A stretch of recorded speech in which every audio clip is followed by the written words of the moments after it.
Well, I hope someday, before I die, to swim in that pond and not come out with a rash on me. You would be out of the community before they do something with that land. And I said to her, I don't think so. You know, when I do something, I believe in a project. Whether the damage is beyond repair, I don't know the full extent of the damage.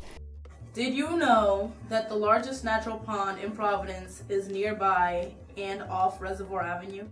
It's easy to miss because it's behind two shopping plazas and a bunch of houses and an industrial park off of Niantic Ave and the railroad. It's also behind our school, Dr. Jorge Alvarez High. The pond is called Mashapaug Pond, which means great body of water in Narragansett language. The Native Americans lived in Rhode Island up until through the 1900s, right before the Europeans came and settled here. In the 1960s, the Huntington Industrial Park is where the Native Americans used to live. Back in the old days, people used to fish, swim, ice skate, do sled rides, and even harvest ice from the pond to use to keep their food cold. Some people were even baptized in the pond. Starting in 1897, the Gorham Manufacturing Company moved its factory from downtown Providence to an area next to the pond, then used it as waste dump for 100 years. The pond became polluted with all sorts of chemicals and metals, including cleaning fluids called chlorinated solvents like TCE and PCE that got into the groundwater and are still polluting the pond to this day. The Gorham factory created some good things too, though. At its peak, gave jobs to 2,000 people, made silverware and bronzeware like plates, forks, spoons, bowls, and statues. Even the Independent Man on top of Rhode Island State Capitol was made at Gorham. The Gorham buildings were taken down starting in the 1990s, and now our school is sitting on top of where it used to be. In order to build our school here, the city had to install indoor air systems that make sure vapors from the polluted groundwater can't get into our school. The air has to be tested every couple of months to make sure the system is still working. Our school is here, so we care about the future of the Gorham site and the Mashapaug Pond. The land is being cleaned up. Textron is copying the land behind our school, and the city will build a park and a walking path along the pond that the whole community can use. The city is also finding money to clean up another part of the site so that our school and the neighborhood can have a field to play on. But it turns out the Gorham factory isn't the only source of pollution for the pond. All the streets, sidewalks, parking lots, and highways, and even grasslands in our city make the problem worse and add pollution to the pond because of stormwater runoff. Stormwater runoff is what happens when it rains, and all that water takes up the oil, gasoline, fertilizer, Pet waste, road salt, and sand, litter, and anything else on the ground, and sweeps it all into storm drains and the city's waterways like Mashapaug Pond.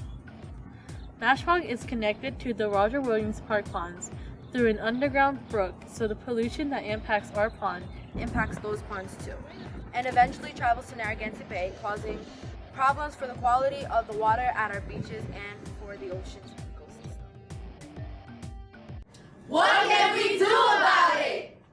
We have to tell people. What do you know about Mashapaug Pond? I know that it has been behind the school since I was a freshman. Okay, so what else do you know about it? That they used to dump chemicals in it in a factory a long time ago. That's about it. So knowing that this pond has been polluted, how does that make you feel? Especially when it's near our school. Sometimes it makes me feel like something's gonna come out of the ground, so it's kind of scary to actually think about it and get into it. Okay. Do you know about the pollution in the park? Yes, I do know about the pollution that's in the park. So, what are your emotions about the effect of what is happening in the back of our school? Well, my emotions are that I feel that it's very unsafe for the pollution to be there because there's students that come to Alvarez High School, and it could affect us. It's true. Like the air system, all that. The air, yes. Yeah. So, do you think that we could, as a student, get out there and try to make? Well, not us, but the state, because it's not our fault. But if they need our help, we could help. So with all the things that the state's doing to help clean it up, would it give us a better environment? Would it be useful to us, the students, and the environment? Yes, it would. Hello. Okay, I wanted to know, what do you know about Mashapaug Pond? Well, I know it's polluted. I know it's the last natural water source in Providence. Beyond that, your guess is as good as mine. Hey, Mr. Hayer, would you mind answering a question? Sure. Hi, Mr. How you doing Gabriel. today? Good, to you? Excellent. Alright, I was wondering if you know anything about the Mashapaug Pond. Is that the pond behind the school? Yes. Yes, I'm aware that it was contaminated. I believe that it was because of the Gorham factory many years ago. That's all I know. Good. We can't just tell people about the problem and expect them to care about it and fix it. We have to give them ideas for a real solution. Yeah, maybe we're gonna tell them about a time where a pond or river was polluted and then cleaned up by the community. Then they'll get inspired to get involved and help us. Hey guys, do you know the story of the Providence River? You ever been to Waterfire? The river downtown used to be completely covered up by the world's widest bridge. People didn't even know there's a river beneath their feet. But then people started caring about it, got it uncovered, and now it's a huge benefit for the entire city. We found out that there's a lot we can do to protect Mashapaug Pond and other water bodies in the state. Here's what you could do. You could clean up your neighborhood. Plant trees and plants that are native to Rhode Island. You could remove sediments from around your house, your businesses, and replace it with something that absorbs water. Or you could recycle. These are all things you could do to help out your environment.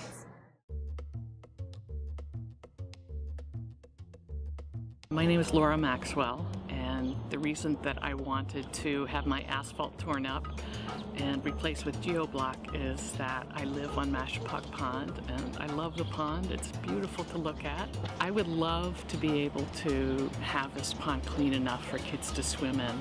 I wanted to do something, whatever I could, to begin to remove asphalt on my property so that the water that comes down in the rain is not going down the storm drain and washing trash and salt and things into it. We knew that the site was, because it's residential, it's going to have a little bit of finesse. So the first tool that we knew that we needed to bring in was an asphalt cutter, so we could get some beautiful straight cuts and make sure that we met up with the apron at the street beautifully with the geotextile material, the geoblock. We set that down, tied it all together, pinned it down, and then came back with organic material, kind of loam and compost mix, and spread that just enough to fill all of the cells. And then now what we'll do is we'll find some clumping and some mat forming grasses, some perennial, some annual, probably throw in some clover. And that's gonna not only create a mat on the surface, its roots are gonna go down into the cells. So now we're gonna really encourage deep infiltration, and we're really gonna slow the water down that used to come off of this area here. Could you please tell us your name and what your role in the city is? Hi, my name is Bob McMahon, and I'm the head of the Parks Department in Providence, and been the head for like the last 5 years. But I've worked in the Parks Department for almost 25 years. This is going to be our illustration of, this is your water body on phosphorus, okay? So let's pretend that this is Mashapaug Pond in a smaller version. And it's relatively clear. The clarity could be better, but it's not that bad. You can see the plant life, you can see the fish in there. So this might be Mashapaug Pond in April or March. And even though there's stormwater pollution going into the pond throughout the year, the temperature is such that the phosphorus that's coming into the pond is not really creating a condition where the algae is allowed to grow. This is what the water in Mashapaug Pond looks like in July and August. The temperatures have increased substantially in the summer. The pond is still getting stormwater runoff from all of the impervious surfaces around the pond. And so the combination of the phosphorus and the temperature creates conditions like this. What can the community do to help clean the pond? And what does the city need to do that individuals can't do? Individuals can make a huge difference in cleaning up the pond. that's for sure. They need to organize, like Amelia and Holly have done, to create interest in the pond. I always refer to Mashapaug as Providence's forgotten waterway. Creating awareness and interest in the pond again is a big project. So on a group level, that's what individuals can do, but also on an individual level, the city and folks interested in the pond can develop some useful tips for homeowners. Hey, wait, didn't you say the Gorham side was still polluting the pond right now? How do we deal with that? Textron is starting to clean up all the groundwater on the site by pumping it all out of the ground, removing the chemicals, and then putting it back in. It's going to take a long time, but at least that's something. I also learned that they're going to remove the most polluted soil and replace it with clean sediment sometime within the next few years. So that's something people can do too. Keep on top of what's happening until our school gets athletic fields and the Gorham site is completely cleaned up for the benefit of everyone in the community. My name is Greg Simpson. I'm a remediation project manager at Textron. Can you tell us about what cleanup has taken place around our school so far and what still needs to be done? Sure. As part of the former Gorham property, there still is 37 acres of property. The school occupies, I believe it's 8 acres in the center. Starting in the late 1980s and progressing through the 90s and 2000s and even today, there's been a lot of investigation of soil and sediment and water and groundwater as well on the entire 37 acres of the parcel. The main chemicals are volatile organic compounds, VOCs. Those are specifically chlorinated solvents, and those chemicals were used by the Gorham Manufacturing to clean their products. The specific compounds they used were perchloroethylene and trichloroethylene. That's what we're dealing with in the groundwater. Our plans are specific to remediation of the parcels. The City of Providence is owners of the property. It's my understanding that there's plans in place to putting a walking path along the park parcel to make that a benefit to the public and to the neighborhood. Our plans are to do the cleanup that would allow those activities to take place. How can the community get involved in the cleanup or in the process? In terms of getting involved, it's important for the neighbors, the students at the school to inform themselves about the work that we are doing, to understand why we're doing it, and to be able to identify if they see people doing things that they shouldn't in terms of accessing properties that are fenced off, and just a general sense of involvement in the process, and attend the meetings that we would have. That's important, and let the Rhode Island DEM know that this is important to the neighbors and the students.